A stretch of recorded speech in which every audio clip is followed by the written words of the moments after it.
Now from there, we'll go to our story on the elections in Bayelsa State and to politics, where the Independent National Electoral Commission has revised its guidelines for the rerun of elections in southern Ijaw local government area of Bayelsa. The commission says all the parties have signed on to the revised guidelines, which it believes will help to fast-track the exercise on Saturday, January the 9th. According to the new document, accreditation and voting will go on simultaneously, while ad hoc officials, observers and journalists are to be given life jackets because of the terrain.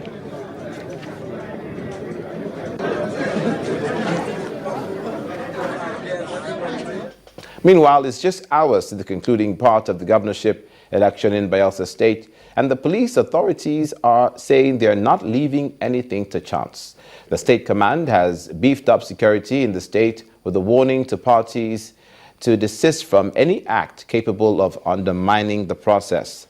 The command is also collaborating with other security agencies to create an enabling environment for the rerun elections in southern Ijaw local government and other affected polling units. Security agencies have been ordered to enforce the restriction of movement and boats fitted with 200 horsepower engines and above. Likewise, movement of persons, motor vehicles and tricycles will be restricted on election day in the entire state from 6 a.m. to 6 p.m., with only those on essential duty allowed exempted from the restriction. We cannot preempt what is coming. We are talking of 9th of January. It's only God knows whether we can see tomorrow or otherwise. But bear in mind, the arrangement made so far, put in place, cemented during the last 5th December, I guarantee you the 9th January 2016 supersede the one we did. I guarantee you it will be conducted freely. If you are there, you can witness it by yourself. And now we'll be speaking with our correspondent who is in Bayelsa State, in Yenagoa to be exact, Timiwood Dobra. Can you tell us how the preparations are thus far, less than 18 hours now to the elections? Okay, preparations are in top gear. INEC is working seriously. They began the distribution of materials to the different wards where election will take place. The police has assured Bayelsans that there is no cause for alarm as everything is covered. You know, Bayelsa is mainly riverine, so there's already patrol on the waterways. Then for tomorrow, which is the election proper, they said there will be restriction of movement all through the state. So with everything they put in place, I'm sure they will have an free election. How are people taking this restriction of movement order? Are people happy with complying with it?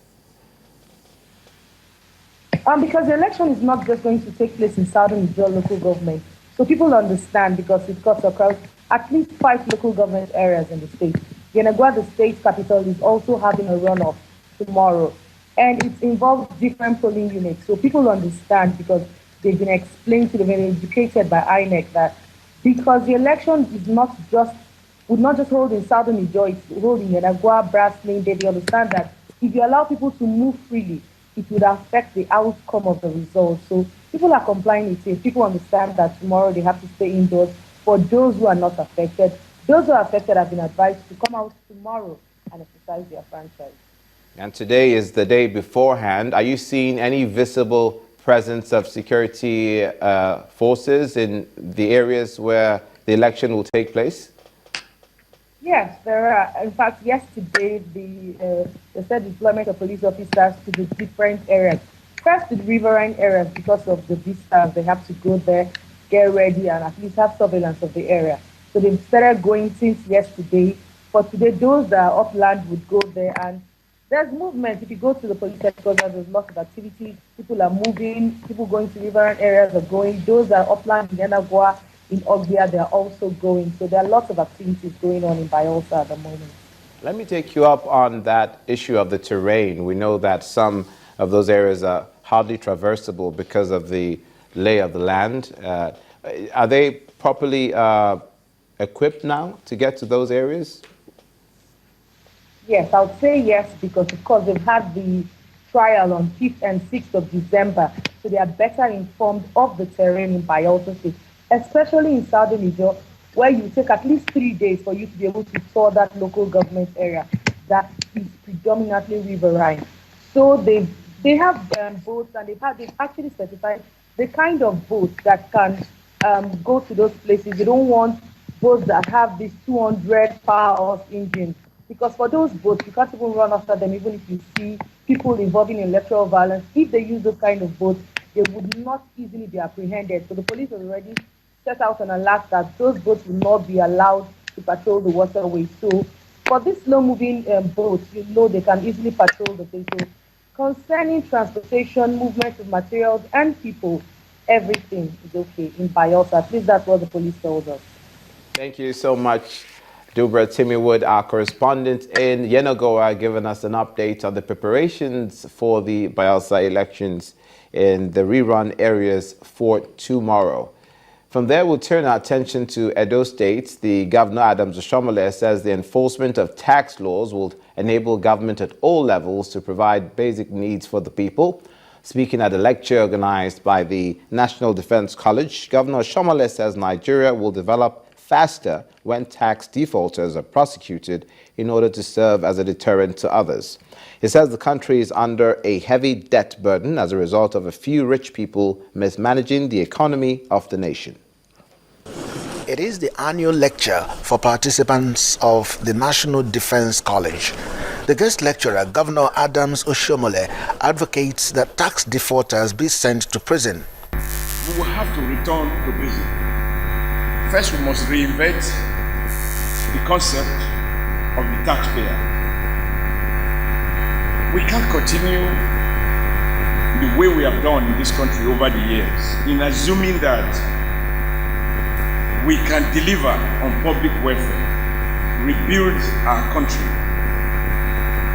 provide the basic infrastructure, make the right level of investment on education, provide free education, free healthcare. In fact, if people have their way, provide free homes, provide free meals, provide free transportation. Truth is, there is no such thing as free services. He takes a swipe at some political leaders, saying many of them lack the passion and vision to lead because they are in office for the glamour and power attached to such offices. Most basic requirement for leadership, particularly political leadership, is that you must have passion for your country, for your state, or your local government, and passion for the people. Because this has to do with the primary motivation for seeking leadership position. The commandant of the college and convener of the lecture implores participants to leverage on the message of Governor Oshomole in order to become strategic leaders.